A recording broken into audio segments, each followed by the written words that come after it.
And since MEPL आपने कहा कि बूस्टर हर एग्जाम के एक दिन पहले हम मिलते थे शाम को, so ma'am I want to thank you. OMSM तो मैंने पूरी ही क्लासेस देखी है और सब कुछ ही किया है, डे 1 से पढ़ा है, बट फॉर लॉ मैं हमेशा इग्नोर करती थी। मुझे थ्योरी सब्जेक्ट्स रटना, मतलब मेरी मेमोरी बहुत ही गंदी है।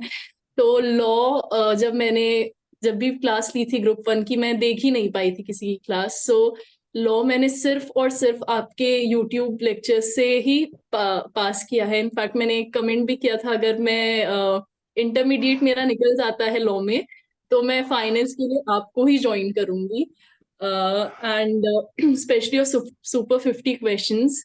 मेरे लिए लॉ ऐसा था कि मुझे जिस दिन रिजल्ट आने वाला था, उस दिन मुझे इतना डर था लॉ का कि मुझे सपना आया था कि I have scored 19 in law, सब ओ पेपर माय पास गॉड। हो गया बट लॉ हो गया।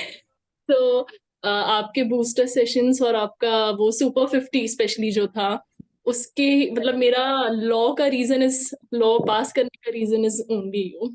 अरे बाप रे। Done law I think in 10-15 days, वो भी लास्ट का, because I always kept postponing कि बाद में करेंगे, then but I came across your videos, so it was really helpful. But trust me, the final level mein law is very interesting. It's not theoretical as you stated. Okay, it's very technical. You will start falling in love with law if you give time to law. You have to spend time with the subjects as you spent in OMSM.